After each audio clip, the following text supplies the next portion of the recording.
लिखेंगे तो उसके लिए आपको गज़ीबो इंस्टॉल करना पड़ेगा, या फिर कोई भी अगर आप ऐप इंस्टॉल करते हैं तो एक बात याद रखिएगा कि इसमें भी आप जो फर्स्ट लेटर लिखेंगे वो स्मॉल केस में ही लिखेंगे, ठीक है। तो अगर आप यहाँ पे जैसे मैं गज़ीबो लिखा, फिर मैं एंटर प्रेस करूँगा तो जो ऐप होगा वो ओपन हो जाता है, ठीक है। सिमिलरली अगर हमें इसे क्लोज करना है तो एज वी नो कि हमें क्या प्रेस करना होता है, Ctrl+C, ठीक है। तो हम यहाँ Ctrl+C प्रेस करके उसको डिलीट कर सकते हैं। एक और था कि रखा हो, अगर हमें यहाँ पे इसको पहले बताना होगा, मैं ये जब कर रहा था ये मैंने डायरेक्ट टर्मिनल ओपन किया है, अगर मैं इसे होम से ओपन करूँगा फिर CD लिनक्स लिखूँगा तब ये आ जाएगा, इसलिए वो बार-बार हो रहा था कि कभी आ रहा था, नहीं आ रहा था। लेकिन अगर मैं डायरेक्ट इसे ऐसे लिखूँगा तो पहले मुझे होम का भी एड्रेस देना पड़ेगा, ठीक है। तो ये तो था कल का जो गड़बड़ हो रहा था कुछ। आज हम स्टार्ट करते हैं अपना कि कैसे हम रॉस को इंस्टॉल करते हैं। रॉस आपको मैंने बताया था शायद। तो रॉस को आप ऐसे समझिए कि जब कोई कंप्यूटर और जब कोई एप्लीकेशन आपस में कांटेक्ट करते हैं या फिर कम्युनिकेट करते हैं तो उसके लिए एक मिडलवेयर की नीड होती है। So ROS is that middleware.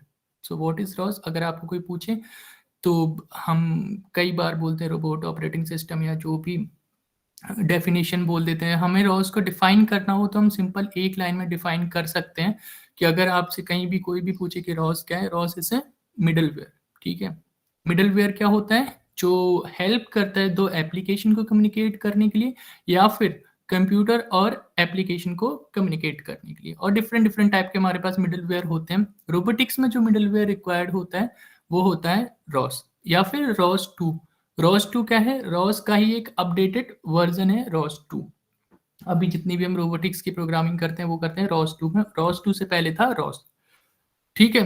तो ये तो हो गया रॉस का एक बेसिक, मैं बताऊँ इंट्रो हो गया। अब हम देखते हैं कि अगर हमें रॉस को इंस्टॉल करना है तो कैसे करते हैं, ठीक है। तो रॉस पहले हमने देखा था कि जो क्या होते हैं ये, क्योंकि बिना इसके समझे हमें अगर सिंपल इंस्टॉल करना होगा तो हम क्या करेंगे कि उबंटू पे क्लिक करेंगे, जो भी यहाँ पे कमांड्स आ रही हैं उनको हम कॉपी पेस्ट करते, ऐसा समझ नहीं आएगा। और इंस्टॉल करने में और समझने में अलग एक डिफरेंस होता है। इसलिए हम अभी पहले देखते हैं कि ये डेबियन, बाइनरी और आरपीएम क्या होते हैं।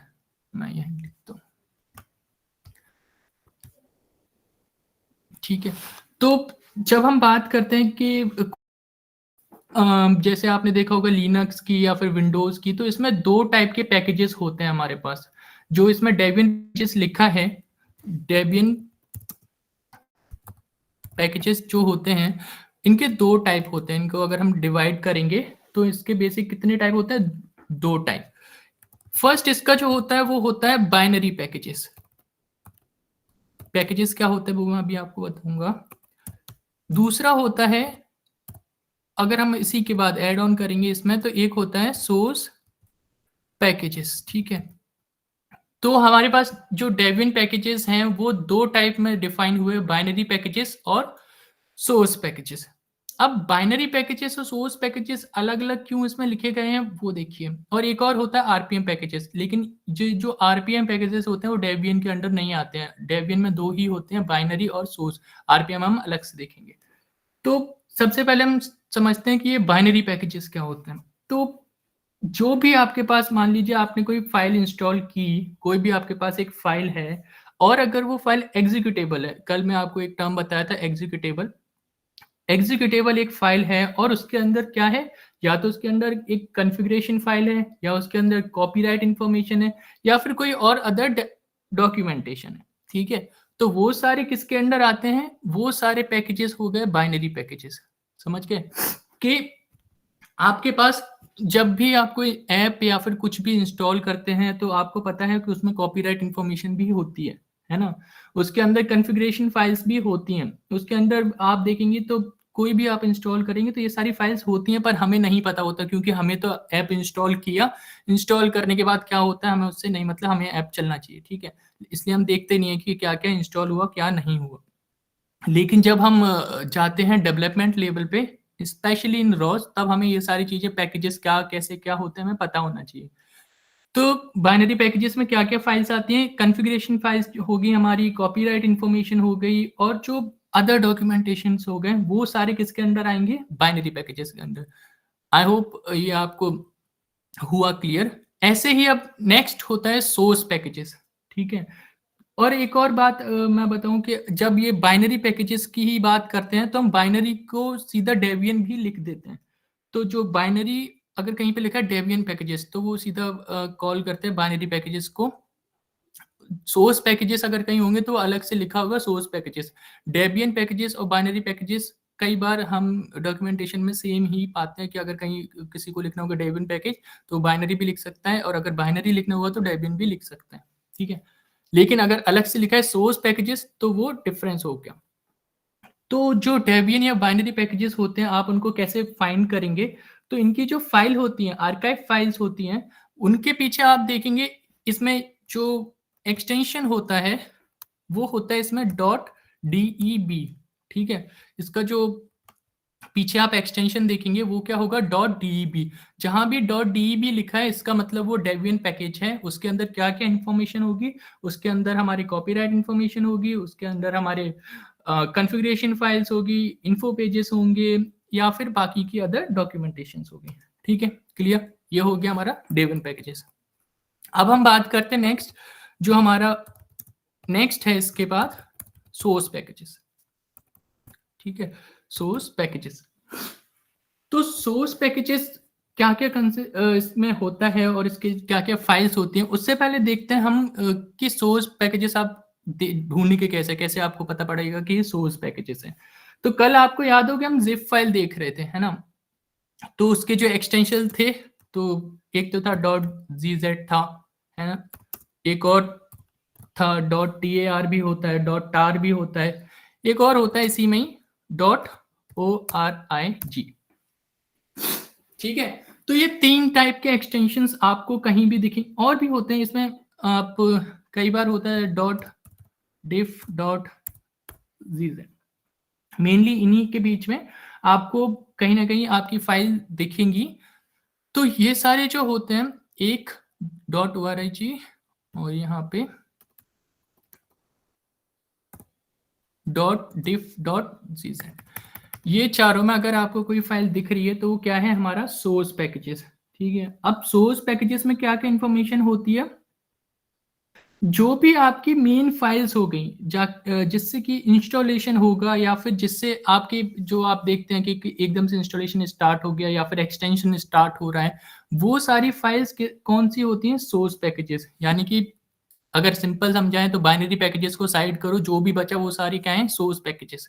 जब भी आप इंस्टॉल करते हैं कुछ पैकेजेस या फिर कुछ ऐप या कुछ भी, तो अगर बाइनरी पैकेजेस को साइड करो, जो भी बच रहा है वो सारा क्या है? Source packages. ठीक है? यानी कि डॉक्यूमेंटेशंस वगैरह ये सब के अलावा जो भी आप रह रहा है, ये चाहे वो इंस्टॉलेशन की फाइल हो, चाहे वो एक्सटेंशंस हों, वो सारे क्या हो गए? हमारे सोर्स पैकेजेस, जिससे एप्लीकेशन स्टार्ट होता है।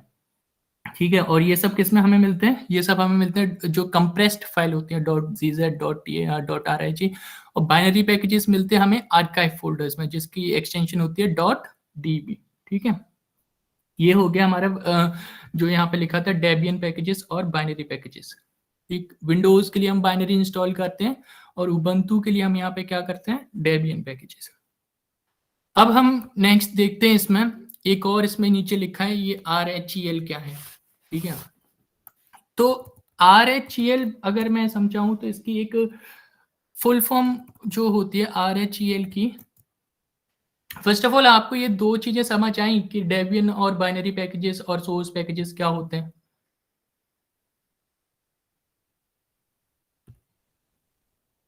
बोलिए। कोई डाउट इसमें कि क्या होता है Debian packages, source packages, binary packages? चलिए ठीक है, फिर हम देखते हैं अपना नेक्स्ट। ये है हमारा RHEL।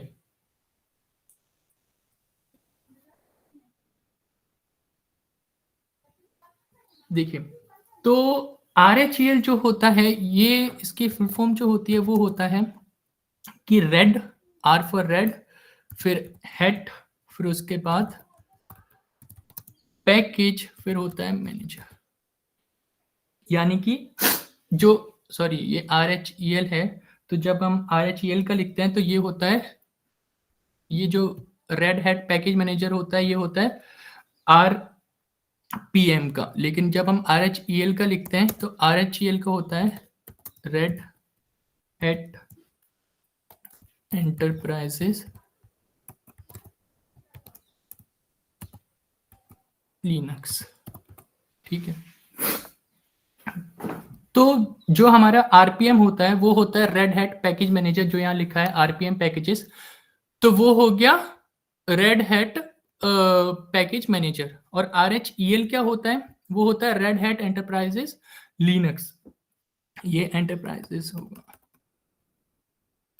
ठीक है, तो ये हो गया कि RHEL का मतलब क्या होता है, आरपीएम का फुल फॉर्म क्या होता है। अब ये होते क्या है, ठीक है, तो जब हम RHEL की बात करते हैं तो ये एक लिनक्स का ही, ऐसे जैसे मैंने कल बताया था कि लिनक्स को हम अपने हिसाब से भी बना सकते हैं, कि अगर हमें लिनक्स में कुछ चेंज करना है तो हम लिनक्स का जो ओएस है वो अपने हिसाब से चेंज करके अपना खुद का एक बना सकते हैं ओएस। ऐसे ही RHEL जो है वो एक रेड हैट एंटरप्राइजेस है जिसने अपने लिए एक लिनक्स बनाया जिसका नाम रखा RHEL, red hat enterprise Linux. उसके भी अलग अलग फंक्शंस होते हैं, जैसे कि लिनक्स के बहुत सारे वेरिएशंस होते हैं। ऐसे ही एक जो फेमस है वो है RHEL, जिसके कंप्लीट डिफरेंस है। अगर आप इसी में जो रॉस हम जो काम करते हैं वो रॉस या तो उबंटू में होगा या विंडोज में होगा या फिर RHEL में होगा। इसके अलावा रॉस के इंस्टॉलेशन आपको इसमें किसी में दिखेगा नहीं। ठीक है, तो RHEL का क्या हो गया, इन्होंने अपना एक अलग से एक लिनक्स बनाया, उसका नाम रखा RHEL। अब RHEL में जो आरपीएम पैकेजेस ये इंस्टॉल कर रहा है, अब आरपीएम पैकेजेस ऐसा नहीं है कि सिर्फ RHEL में होते हैं। आरपीएम पैकेजेस आप अगर उबंटू में भी देखेंगे अपने, तो वहां पे भी आपको डॉट आरपीएम करके कुछ ना कुछ दिख ही जाएगा, आरपीएम फाइल्स आपको दिख ही जाएंगी, और कई बार विंडोज में भी आरपीएम फाइल्स होती ही हैं। तो जो रेड हैट पैकेज मैनेजर यानी आरपीएम होता है वो एक पैकेज मैनेजमेंट सिस्टम होता है। जितने भी आपने पैकेजेस पढ़े, बाइनरी पैकेजेस, डेबियन पैकेजेस, तो इनको मैनेज करने के लिए एक सिस्टम बनाया, RHEL ने ही बनाया है, तो उसका नाम क्या है, आरपीएम, यानी कि रेड हैट पैकेज मैनेजर। तो ये तो हो गया कि इसका फाइल फॉर्मेट क्या होता है, डॉट आरपीएम। ठीक है, तो अगर हमें कहीं पे भी पैकेज जो बहुत सारे जो हम इंस्टॉल करते हैं उनको मैनेज कौन करता है, आरपीएम। इसको हम फाइंड कैसे करेंगे, उसका एक्सटेंशन क्या होता है, डॉट आरपीएम। डॉट आरपीएम किसके लिए यूज होता है, जो हमने पैकेजेस इंस्टॉल किए उनको मैनेज करने के लिए। और जितने भी लिनक्स डिस्ट्रीब्यूशंस हैं उन सब में आपको डॉट आरपीएम दिखेगा ही। ठीक है, तो ये तो हो गया हमारी ये तीन चीजें, कि इंस्टॉलेशन से पहले हमें ये तीन चीजें समझ आनी चाहिए थी कि क्या क्या लिखा है इसमें, क्योंकि बिना इसके फिर करना तो फिर कोई बात नहीं होती। ठीक है, अब हम आते हैं अपने मेन काम पे कि हम कैसे इंस्टॉल करने वाले हैं। सो आपको सबसे पहले क्या करना है, जब भी आप इसके देखते हैं तो कई बार हमें क्या होता है कि डिफरेंट डिफरेंट डॉक्यूमेंटेशन होती हैं। रॉस 2 को भी अगर इंस्टॉल करने के लिए आप जाएंगे तो इसकी ये ऑफिशियल है, अगर आप सिंपल ढूंढेंगे तो और जगह भी आपको ये कमांड्स मिल जाएंगी, पर उन कमांड्स को प्रेफर ना करके जो ऑफिशियल रॉस 2 की वेबसाइट होती है, जो ros.org होती है, वहीं से हम इंस्टॉल करते हैं। ठीक है, तो सबसे पहले आपको यही वेबसाइट ओपन कर लेनी है, फिर आपको उबंटू है जो हमारा लिनक्स, उस पर क्लिक करना है। तो अब हमारा ये सबसे पहले लिखा है सेट लोकल। अगेन मैं यहाँ पे ऐसे नहीं कि सिंपली आपको ये कमांड रन करना है बस हो गया, इससे पहले आपको पता होना चाहिए लोकल क्या होता है। ठीक है, तो पता नहीं, शायद आप लोगों ने सुना भी होगा कि लोकल एक वर्ड होता है, वो क्या होता है कि हम कई बार हम बोलते हैं कि इसके लोकल सेट करने हैं, वो सब क्या होता है। ठीक है, तो जो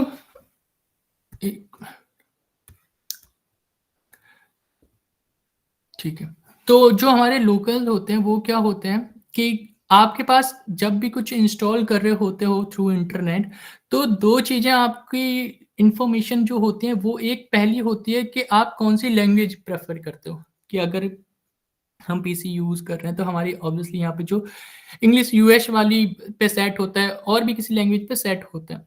तो एक इंफॉर्मेशन हो गई कि हमारी लैंग्वेज, दूसरा हमारे रीजन का कोड। यानी कि हम जिस रीजन में होते हैं उसका एक पर्टिकुलर कोड होता है। दो चीजें ये लोकल डिफाइन करता है कि अगर आपको कहीं पे लोकल डिफाइन करने की बात आ रही है, मतलब कि आपकी लैंग्वेज की इंफॉर्मेशन और आपके रीजन कोड की इंफॉर्मेशन शेयर होती है। ठीक है, तो ये तो हो गया कि सेट लोकल का मतलब कि हमारी रीजन की इंफॉर्मेशन और क्या चीज, हमारी लैंग्वेज की इंफॉर्मेशन शेयर हो रही है या फिर वो अपडेट हो रही है, इंस्टॉल हो रही है।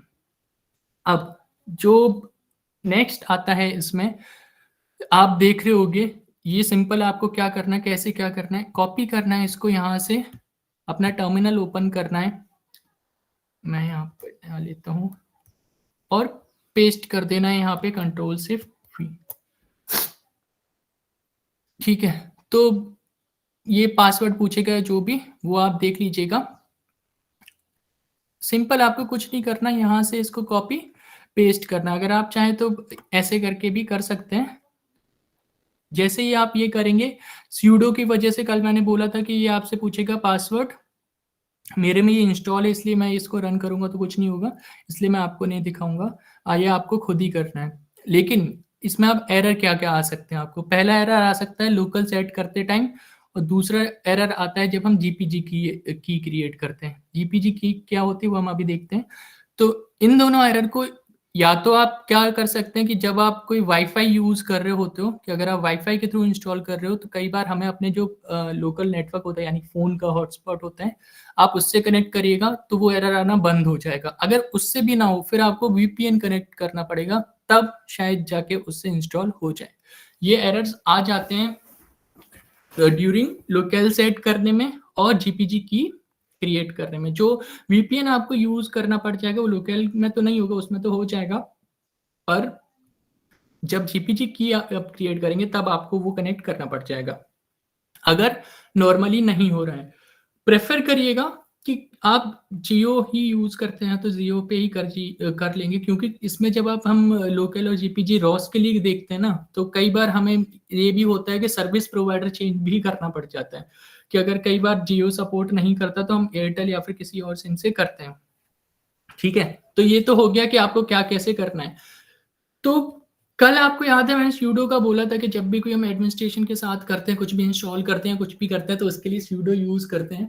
ऐसे ही एक और चीज होती है, आप देखिए यहाँ पे लिखा है एपीटी, स्यूडो एपीटी अपडेट। तो ये एपीटी क्या होता है, तो एपीटी आप ऐसे समझिए ये एक हाई लेवल सीएलआई होता है। अब सीएलआई क्या होता है वो हम देखते हैं, पहले मैं यहाँ लिखता हूँ एपीटी। एपीटी क्या है, हाई, आई होप आपको स्क्रीन पे दिख रहा होगा, लेबल CLI, CLI ये क्या है, high label CLI for the package management system. ठीक है, तो ये क्या है, high level package management system होता है हमारा CLI। अब सेम वही बात कि अगर हमें नहीं पता होता पैकेज मैनेजमेंट सिस्टम क्या है, तो हमें ना तो ये पता पड़ पाता कि लोकल में ये एपीटी क्या है, और एपीटी पता नहीं पड़ पाता तो शायद ही हम कुछ कर पाते लिनक्स में। ठीक है, इसलिए हमें अब छोटी छोटी जो चीज़ें वो हमें पता होनी चाहिए, कि हमने अभी देखा था कि package management system for Linux RPM करके कुछ होता है, किसने डिजाइन किया था, RHEL ने। तो जो पैकेज मैनेजमेंट सिस्टम होता है हमारा, जिससे हम पैकेजेस को मैनेज करते हैं, उसके लिए एक CLI करके एक वर्ड आता है जो एपीटी की डेफिनेशन होती है, कि high level CLI for the package management system. APT क्या है, एक हाई लेवल CLI है। अब CLI क्या होता है, तो हम देखते हैं कि CLI क्या होता है। तो CLI की जो भी होती है फुल फॉर्म वो हम देखते हैं। तो CLI stand for command line interface. CLI मतलब क्या हुआ, कमांड लाइन इंटरफेस। तो जो हमारा लिनक्स होता है, जब भी आप उसमें किसी की भी बात कर रहे हो, चाहे वो आप शेल की बात कर रहे हो, चाहे वो आप टर्मिनल की बात कर रहे हो, विंडोज में कंसोल होता है, कमांड प्रॉम्प्ट्स होता है, ये सब किस पे वर्क कर रहे होते हैं, ये सब CLI है, ये सबको आप कैसे एक कंप्लीट वर्ड यूज करके आप CLI अगर किसी की बात करते हो तो CLI के अंदर टर्मिनल भी आ गया, CLI के अंदर कंसोल भी आ गया, CLI के अंदर कमांड प्रॉम्प्ट भी आ गया, तो ये सारी चीजें किसके अंदर आती है? CLI के अंदर।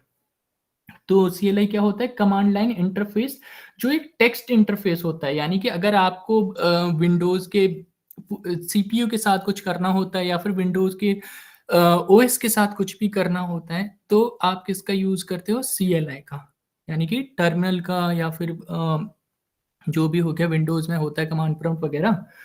तो ये हो गया हमारा CLI। तो इसको आप ये भी बोल सकते हो एक टेक्स्ट इंटरफेस है, या तो आप इसे बोलिए कमांड लाइन इंटरफेस या फिर एक बोलिए text interface. Command line interface इसका फुल फॉर्म है, पर आप इसको अगर डिफाइन करना हो तो आप इसको एक टेक्स्ट इंटरफेस भी बोल सकते हो। एग्जांपल्स में जितने भी इंटरफेस आपको दिखते हैं विंडोज में और लिनक्स मैक में भी, जितने भी आपको देखेंगे वो सारे के क्या बोलते हैं हम उनको? CLI। तो APT क्या है? ये एक हाई लेवल CLI है। हाई लेवल CLI का मतलब क्या समझाऊं मैं आपको? जैसे कि आपने लैंग्वेजेस पढ़ी थी ना, तो C होती है, C++ होती है, हम पाइथन को बोलते हैं कि हाई लेवल लैंग्वेज है, और लो लेवल लैंग्वेज भी होती है। तो हाई लेवल लैंग्वेजेस का हमें पता है कि हम जैसे जैसे हमारा होता है कि पाइथन में हमें सिर्फ प्रिंट लिखना होता है, हमें ना तो कुछ और लिखना है, प्रिंट सी वगैरह, C या C+ में हम जो भी लिखते हैं, पाइथन में हम सिर्फ प्रिंट लिखते हैं। जितने आसानी से वो हमारी लैंग्वेज को, एक जो हमारी सिंपल इंग्लिश को कंप्यूटर की बाइनरी में चेंज कर पाता है, उस हिसाब से हम उसका लेवल डिफाइन करते हैं। सिमिलरली जो APT होता है, APT भी हाई लेवल होता है। आप देखेंगे कि यहाँ पे मैं सीधा लिखता हूँ sudo apt install, है ना? यहाँ पे ना मुझे कोई इंस्टॉल के लिए कोई वर्डिंग लिखनी पड़ रही है, ना कुछ और लिखना पड़ रहा है, और सीधा मैंने इसको बोला सॉफ्टवेयर प्रॉपर्टीज कॉमन, है ना? ये यहाँ पे आप देख सकते हो। या फिर ये देखिए sudo add apt, sudo apt, कुछ भी हम इसमें लिख रहे हैं, ऐड लिख रहे हैं, इंस्टॉल लिख रहे हैं, रिपोजिटरी लिख रहे हैं, अगर आपको अपडेट करना है तो आपने सिर्फ इतना लिखा sudo apt अपडेट। यानी कि APT जो हमारा CLI है, हाई लेवल CLI है, वो क्या करेगा? वो देखेगा अपडेट किससे मैच होता है, वो हमारी वर्डिंग को चेक करेगा और उसके बाद अपडेट करना स्टार्ट कर देगा। किसको? APT रिपोजिटरी को। अगर हमें अपनी जो APT रिपोजिटरी है उसको अपडेट करना है तो हम यहाँ सीधा लिख देंगे sudo apt अपडेट। ठीक है, आई होप ये आपको क्लियर हुआ कि क्या होता है APT। APT is a high level CLI। CLI क्या होता है? Command line interface, command line interface या फिर टेक्स्ट इंटरफेस। ठीक है, तो थोड़ा कोशिश कीजिएगा, ये हो सकता है आपको थोड़ा कंफ्यूजिंग लगे क्योंकि ये बिल्कुल नया है, कि आपने इससे पहले ये वर्डिंग तो पहले नहीं सुनी होगी, मे भी सुनी भी होगी, फिर बेटर है। पर अगर नहीं सुनी तो फिर ये आपके लिए थोड़ा सा कंफ्यूजिंग हो सकता है, क्योंकि आज हम बहुत सारे ऐसे वर्ड देखने वाले हैं जो आपने पहले नहीं सुने थे। ठीक है, तो अभी तक हमने क्या क्या देख लिया? हमने देख लिया पैकेजेस, इसलिए मैं बार बार रिपीट कर रहा हूँ कि आप लोगों को क्लियर हो जाए। तो हमने देखा पैकेजेस, बाइनरी पैकेजेस, डेबिन पैकेजेस, हमने ये देख लिया। फिर उसके बाद हमने देख लिया लोकल क्या होता है। फिर हमने अभी देखा कि हमारा जो APT क्या होता है। APT के अंदर हमने देखा कि CLI, command line interface, text interface, ये हो गया हमारा। ठीक है, तो हमें यहाँ तक हो गया कि कोई भी चीज़ हम इंस्टॉल करने जाते हैं तो हम पहले 2 वर्ड लिखते हैं sudo apt। ठीक है, तो ये हो गया हमारा sudo apt तक का क्लियर। अब हम आगे बढ़ते हैं। ठीक है, तो अगर आपको सबसे पहले क्या करना है, जब आप इंस्टॉल करने चाहेंगे रॉस को, तो आपको सेट लोकल वाली ये पूरी चीज़ को आपको कॉपी कर लेना है। यहाँ से कॉपी करके आपको टर्मिनल पे पेस्ट करना है, फिर आपको उसको एंटर प्रेस करना है। तो एक एक करके ये लाइन एग्जीक्यूट होंगी। ये उसका फायदा है कि जैसे ये एग्जीक्यूट हो जाएगी फिर ये, फिर ये, फिर ये, एक एक करके टर्मिनल पे अपने आप वो ऐड हो जाएंगे। ठीक है, अब हम यहाँ पे करेंगे जो हमारे सोर्सेज हैं। आप जब सोर्स पैकेजेस देख रहे थे वही ये हैं सेटअप सोर्सेज, यानी कि आपने लोकल सेट कर लिया, अब हम अपने सोर्सेज को सेटअप करेंगे। ठीक है, उसके लिए यहाँ पे आपको ये वाली जो कमांड्स हैं सिंपल कॉपी करना है, टर्मिनल पे पेस्ट करना है, और इसमें कुछ खास नहीं करना है। ठीक है, तो ये हो गया यहाँ तक। ये करने के बाद ये भी है इसमें, ये उबंटू यूनिवर्सिटी रिपोजिटरी। अगर ये मोस्टली हम जब भी इंस्टॉल करते हैं उबंटू को, तो आप क्या करिएगा पहले, तो एक बार जब आपने उबंटू अपने इंस्टॉल कर लिया होगा, फिर भी आप ये जो 2 कमांड है sudo apt अपडेट और नेक्स्ट जो कमांड है हमारी वो लीजिए sudo apt अपग्रेड। ठीक है? तो ये जब आपने इंस्टॉल किया होगा उबंटू, तो ये 2 कमांड आपने जो एपीटी रिपॉज़िटरी है उनको रन कर लीजिएगा। पहले आप करेंगे sudo apt अपडेट, जितनी भी अपडेट होंगी वो आपकी डाउनलोड्स हो जाएँगी। फिर उसके बाद वो अपग्रेड करने के लिए आप दूसरी कमांड रन करोगे। एक बार ये होने के बाद sudo apt अपग्रेड, एक बार आप ये कर लेंगे तो आई होप आपको ये वाला एरर तो नहीं आएगा, क्योंकि एपीटी रिपॉज़िटरी अपडेट करने के बाद ये नहीं आता उबंटू यूनिवर्सल रिपॉज़िटरी के लिए। ठीक है? तो ये वाला आपको रन करना है। इन केस अगर ये रन करते हुए एरर आया तो वो सिंपल इसी की वजह से होता है, जो हमारी यूनिवर्स रिपॉज़िटरी होती है वो कई बार नहीं होती है इनेबल। तो वो हम यहाँ पे क्लिक करेंगे आप, तो ये आपको बता देगा कि कैसे क्या जो हमारी यूनिवर्स वाली रिपॉज़िटरी है उसको कैसे इनेबल करना है। ठीक है? पर ये नहीं होगा अगर आप एक बार वो sudo apt अपडेट और अपग्रेड रन कर दोगे। अब हम देखते हैं नेक्स्ट हमारा जो है, now add the ROS two JPG key with APT. आपको पता पड़ गया एपीटी क्या है।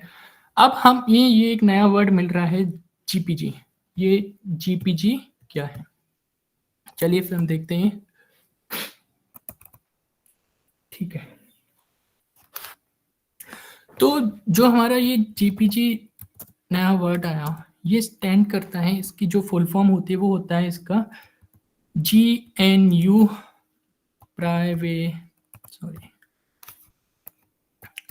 Privacy guard. जीपीजी मतलब क्या हुआ?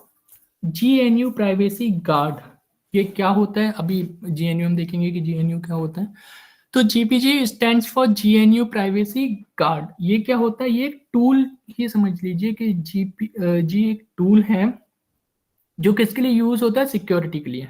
ठीक है, यानी कि जितनी भी आपके पास जो इंक्रिप्टेड फाइल होती है ना, हम देखते हैं कि ये फाइल आपको कई बार विंडोज भी बोलता है दिस फाइल इज इंक्रिप्टेड, जो भी कुछ होता है उन सब के पीछे क्या होता है? जीपीजी। तो जो जीपीजी टूल है, यानी कि जो जीएनयू प्राइवेसी गार्ड है, वो एक टूल है, सिक्योरिटी टूल है, इंक्रिप्टिंग फाइल्स के लिए एक सिक्योरिटी टूल है। अब एक बार हम जीएनयू देख लेते हैं, फिर हमें क्लियर हो जाएगा। तो जीएनयू आप ऐसे समझिए, एक ऑर्गेनाइजेशन टाइप का मान लीजिए, या फिर एक अम्ब्रेला मान लीजिए, जिसके अंडर सारे के सारे जितने भी आप ये लिनक्स के देखते हैं या फिर यूनिक्स की आप लेते हैं, ये सब किसके अंडर आते हैं? जीएनयू के अंदर। जीएनयू होता क्या है? जीएनयू के अंदर जो जितने भी फ्री सॉफ्टवेयर्स होते हैं वो सब एक ऑर्गेनाइजेशन ही टाइप आप मान लीजिए, जो हम डिफाइन करते हैं जीएनयू से। यानी कि जैसे हमारे पास लिनक्स है, तो ऐसे ही एक होता है GNU/लिनक्स।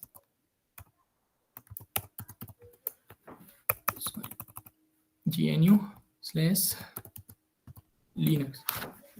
तो देखिए, तो GNU/लिनक्स की अगर बात करेंगे तो ये भी एक लिनक्स, कई बार आप किसी को भी जाएंगे, किसी के पास अगर वो लिनक्स पे वर्क करता है और वो लिनक्स को एक्सप्लोर कर चुका है काफ़ी हद तक, उसको भी अगर आप पूछेंगे कि लिनक्स और GNU लिनक्स में क्या डिफरेंस है, तो वो यही बोलेगा कि GNU लिनक्स और लिनक्स सेम होते हैं। ऐसा नहीं होता है। जीएनयू के अंदर, माना कि जीएनयू क्या है? एक कलेक्शन ऑफ फ्री सॉफ्टवेयर्स हैं। जितने भी आपके पास फ्री सॉफ्टवेयर्स या पैकेजेस जितने भी हैं, सब के सब किसके अंडर आते हैं? जो लिनक्स के या फिर यूनिक्स या फिर जितने भी हैं लिनक्स यूनिक्स के, वो सब जीएनयू के अंडर आते हैं। वो सब किसके अंडर है? जीएनयू के अंदर। तो जीएनयू आप ऐसे समझ सकते हैं कि एक कलेक्शन ऑफ फ्री सॉफ्टवेयर है। ठीक है, या फिर एक फैमिली है, ऑपरेटिंग सिस्टम जितने भी हैं लिनक्स वगैरह, इन सब की एक फैमिली है, उनको हम एक साथ कॉल करते हैं तो हम उसे बोलते हैं जीएनयू। तो उसी जीएनयू में एक होता है GNU/लिनक्स या फिर लिनक्स। आपको कई बार आप पूछेंगे कि लिनक्स और GNU लिनक्स में क्या डिफरेंस है, तो आज मैंने बोला कि नहीं पता होता, पर इसमें जो डिफरेंस होता है वो होता है सॉफ्टवेयर डिपेंडेंसीज का। यानी कि GNU लिनक्स और लिनक्स में जो डिफरेंस होता है वो सॉफ्टवेयर डिपेंडेंसीज का इसमें डिफरेंस होता है कि लिनक्स की जो सॉफ्टवेयर डिपेंडेंसीज होंगी वो अलग होती हैं, और जो GNU लिनक्स की सॉफ्टवेयर डिपेंडेंसीज होती हैं वो अलग होती हैं। बाकी अगर कहीं लिखा है, अगर आप बेसिक लेवल पे बात करेंगे, तो अगर कोई बोले GNU/लिनक्स, एक ही बात है, लिनक्स ही GNU/लिनक्स। ठीक है, तो इतना हमें कुछ डीप में जाने के लिनक्स में हमें कुछ PhD नहीं करनी है। इतना बहुत है कि अगर GNU लिनक्स है, लिनक्स है, तो दोनों एक ही बात है। ठीक है, तो आपको GNU समझ आ गया। तो GNU किस लिए हमें यूज़ था? जीपीजी के लिए। GPG stands for GNU privacy guard. और जीएनयू प्राइवेसी गार्ड क्या हो गया? जीएनयू आपको समझ आ गया कि जितने भी आपको फ्री सॉफ्टवेयर्स हैं, ऑब्वियसली उनके लिए आपको एक सिक्योरिटी टूल की रिक्वायरमेंट होती है, इंक्रिप्टिंग टूल की रिक्वायरमेंट होती है, जिसकी वजह से हम बोलते हैं कि लिनक्स भाई सबसे ज़्यादा सिक्योर है, विंडोज़ से भी ज़्यादा सिक्योर है। तो क्यों है? इंक्रिप्टिंग टूल्स की वजह से, इसके सिक्योरिटी टूल्स की वजह से। और वो सिक्योरिटी टूल्स क्या हैं? जीपीजी। हो गया क्लियर? जीपीजी मतलब सिक्योरिटी टूल, या फिर इंक्रिप्टिंग फाइल्स के लिए जो हम सिक्योरिटी टूल यूज करते हैं वो क्या है? जीपीजी। ठीक है, समझ आ गया? ये हो गया जीएनयू का प्राइवेसी गार्ड। ठीक है, तो यही यहाँ पे हमें जो अब जैसे विंडोज की होती है ना, हम की परचेज करते हैं, ऐसे जीपीजी की होती है, और जीपीजी की फ्री होती है। यही फायदा होता है ओपन सोर्स होने के लिनक्स का, कि जो जीपीजी की है वो क्या है?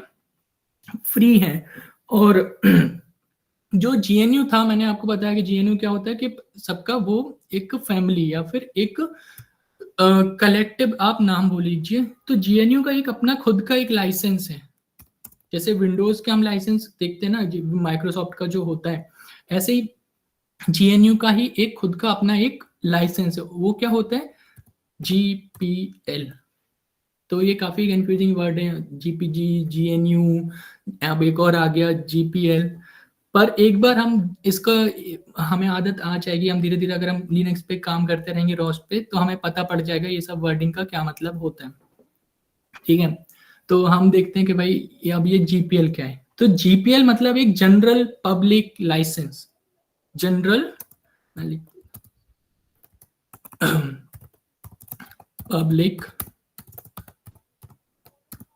लाइसेंस। ठीक है, तो जीपीयू क्या हुआ? General public licence.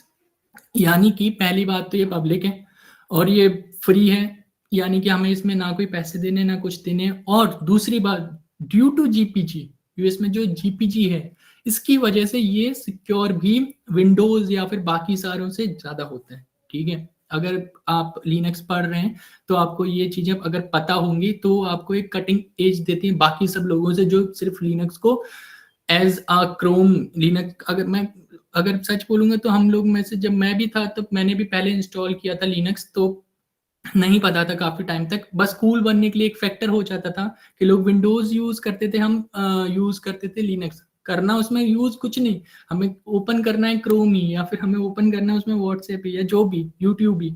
तो वो नहीं होता कि हम के बोल रहे हैं लिनक्स यूज कर रहे हैं। लिनक्स यूज करने का मतलब हो गया जब आप लिनक्स को, आपको समझ आ रहा है। अगर आपको मैं पूछूंगा लिनक्स कैसे काम कर रहा है, आप बोल रहे हैं लिनक्स सिक्योर है। क्यों सिक्योर है? क्योंकि लिनक्स में जीपीजी होता है। ठीक है, तो तब तो आपको समझ आ रहा है कि लिनक्स क्या है। ठीक है, तो ये तो एक हो गया कि आपको एक एज प्रोवाइड हो जाएगी बाकी सारों से, कि अगर आपको कोई पूछेगा कि लिनक्स में क्या होता है, अगर आपने अपनी स्किल्स में लिनक्स लिखा, तो सिक्योर क्यों है लिनक्स? जीपीजी की वजह से, जीएनयू प्राइवेसी गार्ड की वजह से। फ्री क्यों है? क्योंकि जो जीएनयू का लाइसेंस है वो जीपीएल, वो पब्लिक लाइसेंस है। यानी कि ये फ्री इसलिए होता है लिनक्स, क्योंकि जो जीएनयू ने अपना लाइसेंस बनाया है, जनरल पब्लिक लाइसेंस, वो फ्री होता है। ठीक है, आई होप सारी कहानी इनफ हो गई लिनक्स के लिए। अब हमें इसमें कोई भी लिनक्स की कहानी की रिक्वायरमेंट नहीं है। जो हमारे जो बेसिक दो टर्म होते थे जो डिफाइन करते थे विंडोज और लिनक्स के डिफरेंस को, वो यही थे, सिक्योरिटी और फ्री। वो हमें क्लियर हो गए, क्यों है सिक्योर, क्यों है फ्री।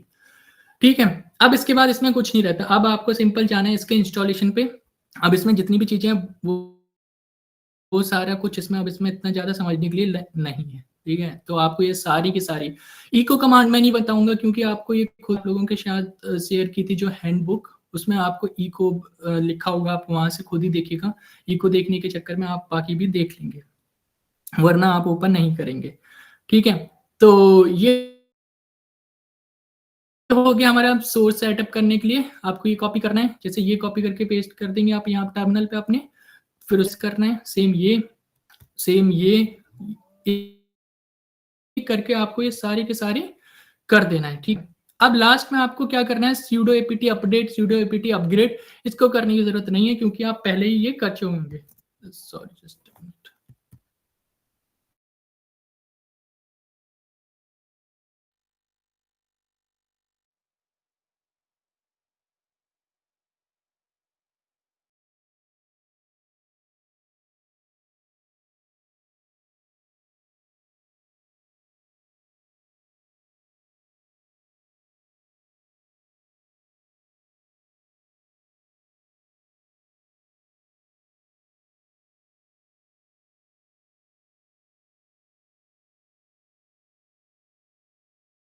जस्ट अ मिनट, मैं बस 5 मिनट में आता हूँ, सॉरी।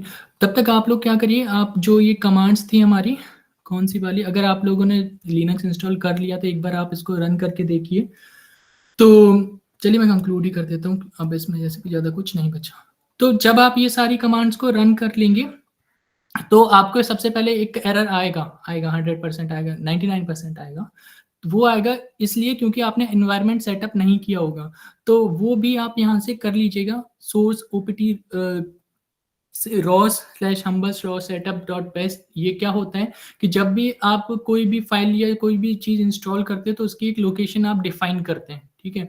तो जो सेटअप डॉट बैश करके एक जो हमारी फाइल होगी, वो आप यहाँ पे सोर्स से अटैच कर देंगे। तो इससे आप अपना इन्वायरमेंट एक क्रिएट कर देंगे रॉस के लिए, ठीक है। जब सब कुछ आप ये सारी कमांड एक-एक करके रन कर लेंगे सब कुछ, फिर उसके बाद आपको चेक करना है ये काम कर रहा है कि नहीं कर रहा है। उसको चेक करने के लिए ये सबसे पहले एक बेसिक, जैसे हम लिखते हैं ना सी प्लस पाइथन में हेलो वर्ल्ड टाइप करते हैं, तो ये है हेलो वर्ल्ड हमारा रॉस का, ठीक है? ये हमारे रॉस का हेलो वर्ल्ड है। देखिए, तो सबसे पहले आपको क्या करना है, ये जो हमारी पहली कमांड थी मैंने यहाँ से इसको कॉपी किया, सोर्स ओपीटी रॉस। मैं यहाँ पे इसको पेस्ट करता हूँ। पेस्ट करने के बाद मैं इसको एंटर करता हूँ। देखिए ये बोल रहा है पब्लिशिंग हेलो वर्ल्ड 1 2 3 4 1 2 3 4। अब नेक्स्ट टर्मिनल हमने ओपन किया, ये है लिसनर। अब ये क्या है, run C plus plus Python में जो दो चीजें वो हम देखेंगे, आगे हमें यही करना है। फिर हम यहाँ पे इसको कर देंगे कंट्रोल शिफ्ट बी। हेलो,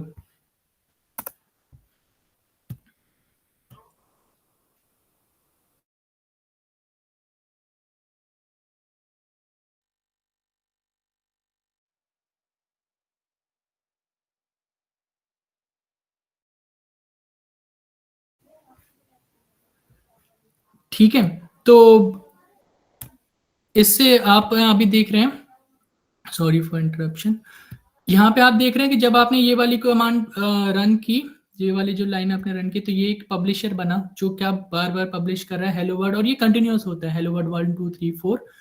और जो ये वाला होता है, ये क्या करता है, ये लिसनर है, तो ये बार बार बोल रहा है आई हर्ड हेलो वर्ड 1 2 3। तो यहाँ पे आपने एक पब्लिशर और एक लिसनर क्रिएट कर लिया। ये सी प्लस प्लस और पाइथन के थ्रू हम करते हैं, ठीक है। तो ये हो गया एक बेसिक क्रॉस का हम कैसे क्या करते हैं, ठीक है। तो जस्ट होल्ड फॉर वन।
सो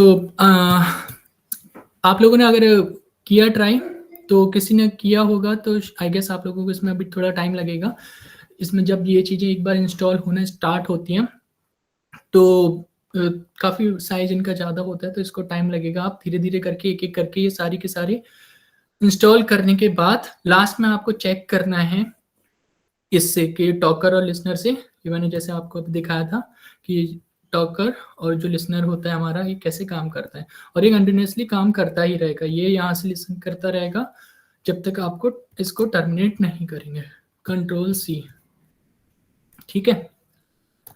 तो ये हो गया हमारा रॉस 2 का इंस्टॉलेशन कि कैसे हम रॉस 2 को इंस्टॉल करते हैं। अब जब आप इंस्टॉल कर रहे होंगे, मुझे पता है बहुत सारे एरर आने वाले हैं। अगर आपको एरर नहीं आए तो आप जो 1% लकीएस्ट पर्सन होते हैं जो एक ही बार में इंस्टॉल हो जाता है रॉस, आप उनमें से हैं। क्योंकि इसमें जो एरर होते हैं वो इसलिए नहीं होते हैं कि हम कोई स्टेप गलत कर रहे होते हैं। इसमें जो एरर होते हैं हमारे, वो एरर कोई भी रीजन से हो सकते हैं। वो इंटरनेट की वजह से हो सकते हैं, वो वाईफाई की वजह से हो सकते हैं, या फिर हो सकता है वो इसलिए हो सकते हैं कि हमारा जो उबंटू है या फिर जो हमारी एपीटी रिपोजिटरी है जो हमने यहाँ देखी, उसको इंस्टॉल करते टाइम हमारे जो कुछ एक दो पैकेजेस होते हैं वो कंप्लीट इंस्टॉल नहीं हो पाते हैं। इसलिए कई बार हमें पूरा का पूरा सिस्टम ही दोबारा से इंस्टॉल करना पड़ जाता है, बट ये बहुत कम होता है। इसलिए आपको क्या करना है कि कोई भी एरर आएगा, आप सिंपल पूरे एरर को, जैसे ही टर्मिनल पे कोई भी एरर शो करे, आपको क्या करना है वहां से, ऐसा करके कुछ आएगा ई एरर का जो साइन होगा, वो आपको उसको कंप्लीट कॉपी पेस्ट कर लेना है। कॉपी पेस्ट करने के बाद आप उसको गूगल करेंगे तो उसकी जो हमें फायदा होता है रॉस की कम्युनिटी का, उसकी वजह से आपको कहीं ना कहीं उसका आंसर मिल ही जाएगा, क्योंकि वो एरर किसी ना किसी को आया ही होगा। ठीक है, ये हो गया हमारा एक बेसिक रॉस का इंस्टॉलेशन और रॉस में क्या क्या ये चीज़ें होती हैं। और उससे पहले हमने देख लिया कि लिनक्स के जो वर्ड होते हैं लोकल वगैरह वो सब क्या होते हैं। यहाँ तक किसी को कोई डाउट कुछ नहीं समझ आया हो, या फिर कुछ ऐसा आपको लग रहा हो कंफ्यूजिंग, या फिर कुछ और आपको बोलना हो, या फिर आप अभी अगर आपने इंस्टॉल किया हो उसमें कोई एरर हो, बोलिए। वरना फिर हम आज यहाँ इतना ही कंक्लूड करते हैं, क्योंकि एक बार आप जब ये रॉस इंस्टॉल कर लेंगे, और हाँ, अगर आपको रॉस को इंस्टॉल करने में कोई एरर आया, आपने गूगल किया या आपने चैट जीपीटी से भी पूछा। चैट जीपीटी से पूछने में दिक्कत ये है कि हम चैट जीपीटी इतनी जल्दी नहीं समझ पाता, वो कुछ का कुछ बताता रहता है। तो हो सकता है आपको एक बार में ना वो बताए, पर 5 6 7 8 10 बार में वो एरर का सॉल्यूशन बता ही देगा। ठीक है, वरना बेटर है कि रॉस का ही जो कम्युनिटी है, आप गूगल पर डालेंगे तो वहाँ पे जो सबसे पहला वाला आएगा, वहाँ पे आपको उसका सॉल्यूशन पता पड़ ही जाएगा। ठीक, तो फिर भी अगर आपको उससे भी ना हो तो आप मुझे टेक्स्ट करिएगा, आपका जो भी एरर हो आप स्क्रीनशॉट सेंड कर दीजिएगा। क्योंकि सबसे ज़्यादा एरर जो मैंने ही फेस किए हैं रॉस को इंस्टॉल करने में, क्योंकि मैंने रॉस को बहुत बार इंस्टॉल किया है, पीसी में भी और लैपटॉप में भी। तो ऑलमोस्ट सारे टाइप के एरर मैं खुद फेस कर चुका हूँ। ठीक है, तो अगर आपको कोई एरर सॉल्व नहीं होता है तो आप मुझे भेज दीजिएगा, मैं कोशिश करूँगा कि वो आपको सॉल्व हो जाए। पर आज आप रॉस को इंस्टॉल कर लीजिएगा। कल से हम, जैसे आपने देखा लास्ट में हमने अभी एक पब्लिशर और एक लिसनर क्रिएट किया, कैसे वो हेलो वर्ड बोल रहा था, कैसे वो हेलो वर्ड लिसन कर रहा था। तो यही सारी चीजें हम देखने वाले हैं कि कैसे अब एक रोबोट कमांड्स को लिसन करता है और कैसे हम रोबोट की प्रोग्रामिंग करते हैं। क्या आपको जो रोबोट्स दिखते हैं, जो ऑटोनोमस रोबोट्स होते हैं, उनकी जो प्रोग्रामिंग होती है वो कैसे काम करती है। ठीक है, तो यही होता है रोबोट का जो भी कोडिंग और प्रोग्रामिंग आप बोल सकते हैं। अब यही हम आगे कुछ जो दिन बचे वो एक्सप्लोर करेंगे, और लास्ट में हम उसका सिमुलेशन देखेंगे। ठीक है, कोई को किसी को डाउट, कुछ नहीं समझ आया हो या कुछ और? ठीक है, फिर हम आज यही कंक्लूड करते हैं। आप एक्सप्लोर कीजिएगा, एक बार आपने लिनक्स किया इंस्टॉल तो पहले लिनक्स को एक्सप्लोर करिएगा, उसके बाद फिर आप ये रॉस को आप इंस्टॉल कर लीजिएगा। एरर आता है तो आप मुझे श्योरली उसी टाइम रीच आउट कर सकते हैं। ठीक है, चलिए ठीक है फिर, थैंक यू।